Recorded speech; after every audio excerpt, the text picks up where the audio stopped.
మహిమ కలుగును గాక.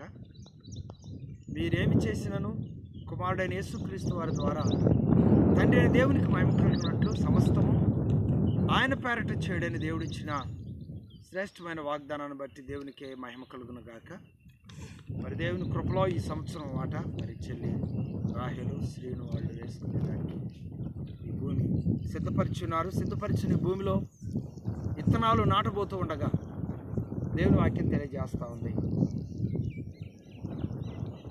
మీరు విశ్వాసంతో ప్రార్థనాపూర్వకంగా విత్తనం నాటండి, 30 దంతులుగా 60 దంతులుగా 100 దంతులుగా దానిని ఫలింపు చేస్తానని దేవుడిచ్చినటువంటి వాగ్దానము దేవుని వాక్యంలో తెలియజేస్తాం. విత్తనము 3వ రోజున భూమిలో చనిపోయినప్పుడు ఒక మొలకొచ్చి ఏ విధంగానైతే ఆ మొలక ఒక విస్తారమైన చెట్టుగా వికసించి ఆ చెట్టు ద్వారా ఆనందకరమైన పంట ఫలాలు ఏ విధంగానైతే ఆశించిన నరులకు ఒక చెట్టు ఈ పంట ఇస్తుందో, అలాగే దేవుని విశ్వాసం కలిగిన మనము కూడా నమ్మకస్తులంగా జీవించినప్పుడు తగిన సమయం వచ్చినప్పుడు తప్పకుండా దేవుడు ఆత్మీయంగా ఆశీర్వదిస్తాడు, భూ సంబంధంగా దేవుడు ఆశీర్వదిస్తాడు. ఆ విధానంలో దేవుడి సంవత్సరం పనిని ప్రారంభిస్తున్న చెల్లి కష్టార్జితాన్ని దేవుడు ఆశీర్వదించునుగాక. విత్తనాలు వేయడానికి వచ్చిన మా బిడ్డలను కూడా దేవుడు ఆశీర్వదించి తన సంకల్పంలో ముందుకు నడిపించునుగాక. ఆమేన్. ప్రార్థన చేసుకుందాం.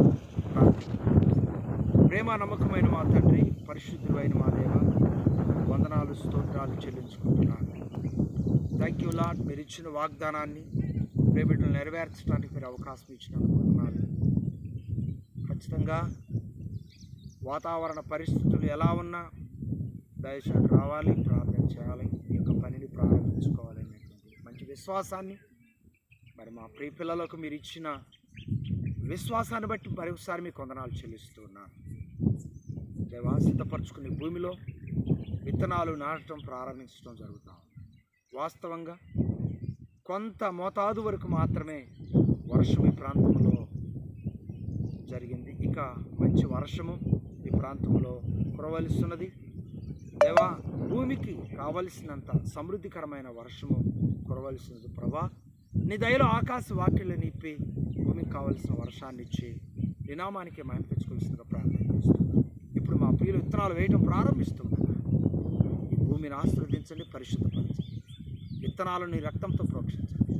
వేయబోతున్న ప్రతి విత్తనము ఒక మొక్కగా, చెట్టుగా, విస్తారమైన పంట ఫలాలతో వర్ధిల్లే పంటగా ఆశీర్వదించి నీ నామానికి మహిమ తెచ్చుకోవాల్సిందిగా ప్రార్థన చేస్తాను. ప్రభువును ప్రేరక్షకుడైన